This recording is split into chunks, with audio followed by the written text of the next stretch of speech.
السلام عليكم ورحمة الله وبركاته.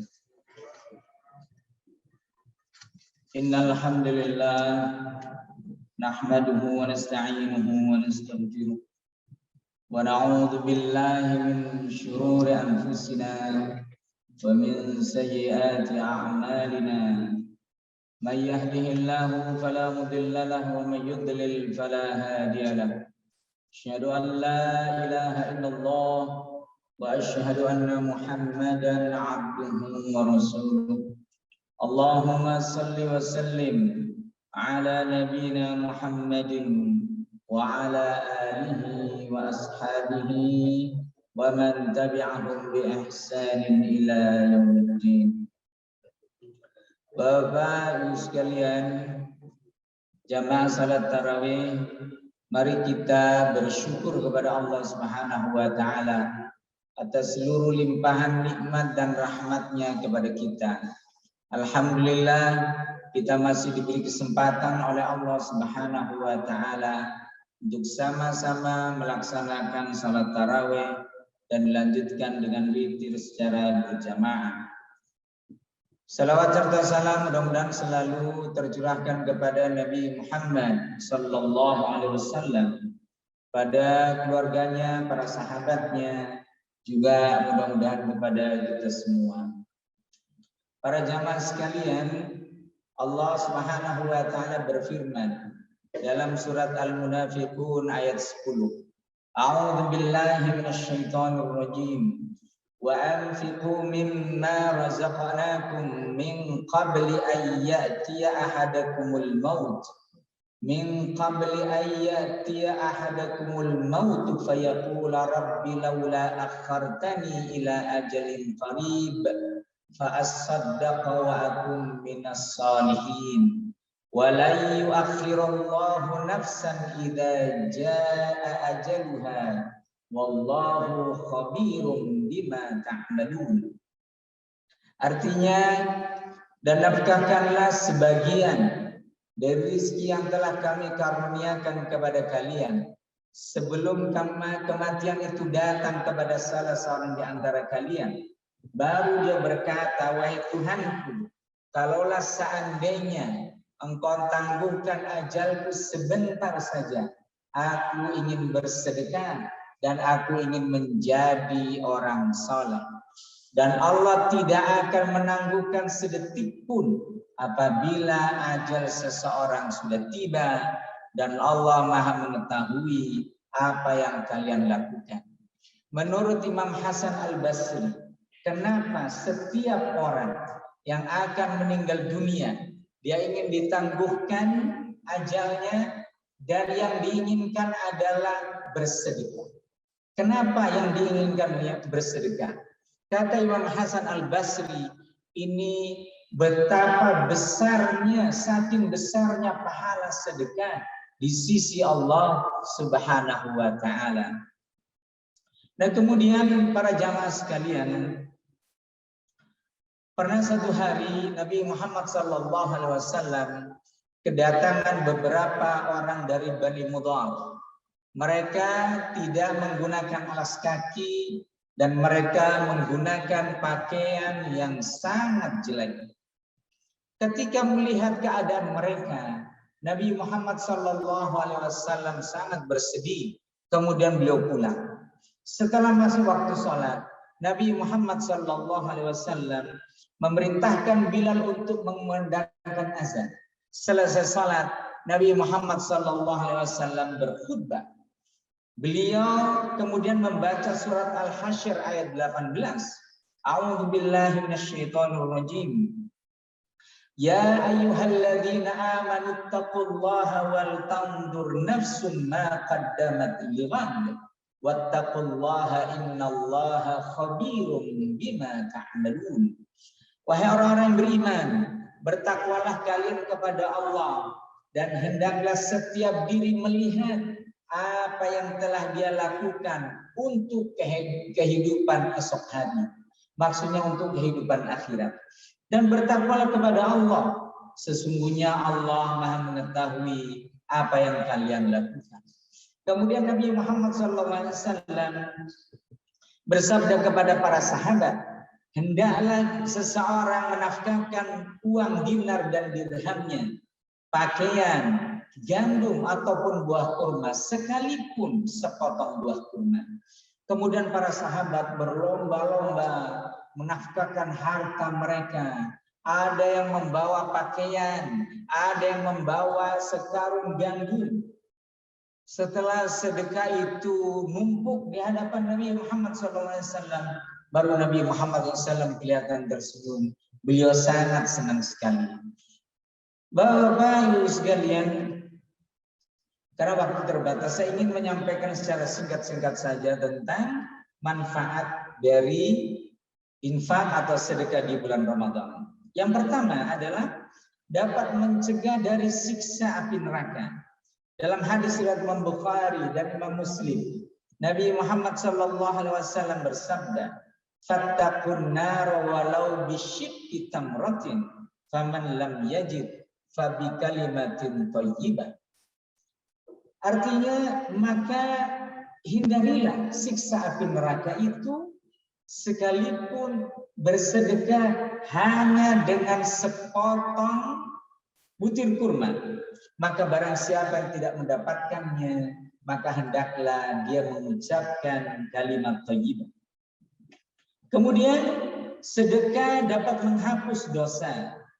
Allah Subhanahu wa taala berfirman dalam surat Al-Baqarah ayat 271, "In tubdus shadaqati fa ni'mahi wa in tukhfuha wa tu'tuhal fuqara'a fa huwa khairul lakum wa yukaffir 'ankum min sayyi'atikum wallahu bima ta'maluna khabir."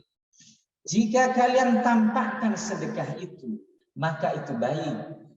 Tapi jika kalian sembunyikan dan kalian berikan langsung kepada orang-orang miskin, maka itu lebih baik. Dan Allah akan mengampuni dosa-dosa kalian.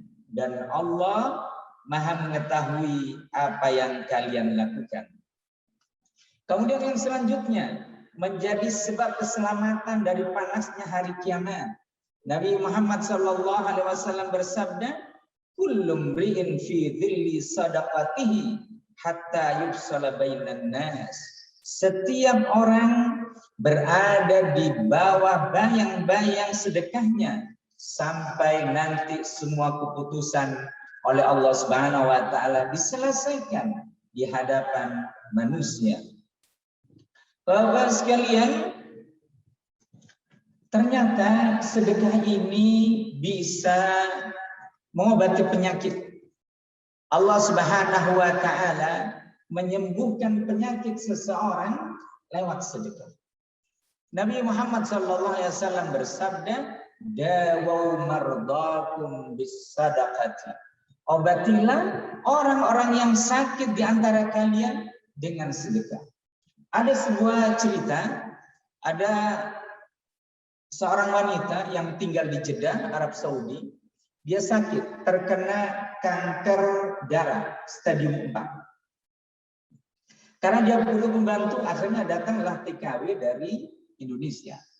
Datang, oleh sang majikan ini diperhatikan, ini pembantu yang baru datang ini, selama sepekan dilihat, dia sering masuk ke kamar mandi,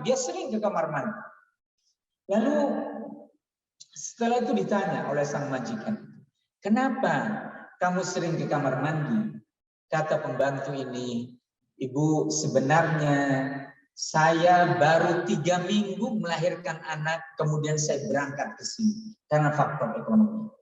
Jadi dia ke kamar mandi untuk mengeluarkan ASI karena payudara itu membengkak, ya. Karena payudara membengkak, akhirnya ASI itu sering dikeluarkan di kamar mandi." Begitu kata dia. Lalu sang majikan ini merasa kasihan. Diam-diam dia sudah menyediakan tiket, kemudian surat-surat untuk keberangkatan pulang ke Indonesia sudah disiapkan, paspor dan lain sebagainya disiapkan, kemudian dipanggil pembantu. Kata sang majikan begitu, "Sekarang kamu pulang." Dia baru kerja 2 minggu, tapi dikasih gaji 2 tahun. Dia suruh pulang, udah dibelikan tiket, kata sang majikan itu, kalau kamu nanti mau bekerja lagi di sini, ini nomor telepon saya, hubungi saya. Kalau anakmu sudah besar dan kamu ingin bekerja lagi. Akhirnya dia pulang ke kawin. Bapak sekalian, ternyata lambat laun dari hari ke hari, ternyata si ibu ini, si majikan ini merasa dia lebih sehat dan sembuh. Akhirnya dia periksa ke dokter yang menanganinya. Kata dokter itu, ibu ini udah sembuh. Ibu minum obat apa? Lalu dia membaca hadis itu. Nabi Muhammad SAW bersabda, "Dawau mardakum bisadaqah." Obatilah orang-orang yang sakit di antara kalian dengan sedekah. Begitu. Bapak sekalian, ketika saya diminta untuk mengisi kajian tentang tasyakuran, cerita ini saya sampaikan kepada para jamaah dan saya ngisi waktu itu di Ciamas Permen. Selesai kajian, ada bapak-bapak mendekati saya. Lalu dia bercerita, Ustadz, sebenarnya apa yang Ustadz ceritakan tadi itu terjadi juga pada keluarga kami. Loh, gimana ceritanya, Pak? Begini katanya. Istrinya itu terkena penyakit jantung. Setiap bulan dia berobat ke dokter spesialis jantung. Setiap bulan berobat. Satu hari dia mendengar bahwa ada saudaranya yang baru saja melahirkan, dan dia tidak sanggup untuk merawat bayi yang baru dia lahirkan. Mau diberikan kepada orang bayi. Lalu kata si bapak ini, karena saya merasa kasihan dan daripada diasuh oleh orang lain, lebih baik kami yang mengasuhnya. Akhirnya dia datang ke Jawa, dia ambil anak ini, dibawa ke Bogor, dirawat di situ. Karena anak ini membutuhkan susu, jadi uang yang biasa digunakan untuk berobat setiap bulan ke dokter, itu dia gunakan untuk beli susu. Dia nggak berobat, tidak berobat dia. Sudah, saja dia nggak berobat. Kemudian lambat laun setelah 6 bulan, kata si bapak ini, ternyata istri saya ini sembuh, Ustaz. Akhirnya datang ke dokter. Dia konsultasi, dia periksa, kata dokter yang menanganinya, ibu ini sudah sembuh. Minum obat apa, ibu? Kata si ibu ini, beli susu dong. Loh, apa hubungannya beli susu dengan penyakit ibu yang sudah sembuh? Kata dia, akhirnya diceritakan yang tadi itu, bahwa ada saudaranya yang baru melahirkan karena tidak sanggup untuk merawat bayi itu, akhirnya saya ambil. Karena akhirnya uang yang biasa saya gunakan untuk berobat setiap bulan, saya belikan untuk susu bayi itu. Dan sembuh. Luar biasa, Masya Allah. Itulah kebenaran hadis Nabi Muhammad SAW dan betapa besar manfaat dari sedekah itu. Itulah para jamaah sekalian. Kemudian kalau kita bersedekah, Allah Subhanahu wa Ta'ala akan memberikan ganti yang lebih baik. Yakinlah itu. Dalam hadis sahih riwayat Imam Bukhari, Imam Muslim dan Imam Ahmad, Nabi Muhammad SAW bersabda, "Ma min yawmin yusbihul ibadu fihi illa malakan yanzilani fayaqulu ahaduhuma Allahumma a'ti mumfiqan khalafan wa yaqulu al-akharu Allahumma a'ti mumsikan talafan." Setiap pagi Allah Subhanahu wa Ta'ala menurunkan 2 malaikat. Malaikat yang satu berdoa, "Ya Allah, berikanlah ganti untuk orang yang menyedekahkan hartanya." Malaikat yang satu juga berdoa, tapi berbeda dengan doa malaikat yang pertama. Apa doanya? Allahumma a'ti mumsikan talafan. Ya Allah, lenyapkanlah harta orang yang kikir. Didoakan oleh malaikat yang suci yang tidak pernah berbuat dosa. Maka para jamaah sekalian, marilah kita berlomba-lomba untuk bersedekah, khususnya di bulan Ramadan ini, bulan yang penuh dengan kemuliaan. Allah akan melipat gandakan amalan-amalan kebaikan kita, ibadah kita, khususnya sedekah yang kita keluarkan. Lalu bagaimana kalau misalnya ada orang yang tidak mau menginfakkan hartanya? Dia kikir. Allah Subhanahu wa taala berfirman dalam surat Ali Imran ayat 180, "Wala yahsabanna alladziina yabkhaluna bima ataahumullahu min fadlihi wa khairan lahum, bal huwa syarrul lahum, sayutawwaquna ma bakhilu bihi yaumal qiyamati, walillahi mirathus samawati wal ardh, wallahu bima ta'maluna khabir." Dan janganlah menyangka orang-orang yang bakhil, orang-orang yang pelit dari karunia yang telah diberikan kepadanya itu baik bagi mereka, bahkan itu buruk bagi mereka. Akan dikalungkan harta yang dia kikiri itu nanti di hari kiamat, dan milik Allah lah perbendaharaan langit dan bumi, dan Allah Maha mengetahui apa yang kalian lakukan. Terakhir saya ingin membacakan surat At-Taubah ayat 35. Allah Subhanahu wa taala berfirman, "Walladzina yaknizuna adh-dhahaba wal fiddata wa la yunfiqunaha fi sabilillahi fabashshirhum bi'adzabin alim yauma yuhma 'alaiha fi nari jahannam fatukwa biha jibahuhum wa junubuhum wa dhuhuruhum hadza ma kanaztum li anfusikum fadhuqu ma kuntum taknizun." Dan orang-orang yang menyimpan emas dan perak dan tidak dinafkahkan di jalan Allah, maka berikanlah kabar gembira dengan azab yang sangat pedih pada hari ketika harta itu dipanaskan di api neraka, di neraka jahanam, lalu disetrika dahinya, punggungnya, dan perutnya, lalu dikatakan kepada mereka, "Inilah harta yang kalian simpan untuk diri kalian sendiri, tidak kalian nafkahkan, maka rasakanlah apa yang telah kalian simpan." Aqulu qouli hadza wa astaghfirullahal azim li wa lakum fastaghfiruhu innahu huwal ghafurur rahim. Mohon maaf kalau ada kesalahan. Tutup dengan doa untuk majelis. Subhanakallahumma wa bihamdika asyhadu an la ilaha illa anta astaghfiruka wa atubu ilaik. Assalamualaikum warahmatullahi wabarakatuh.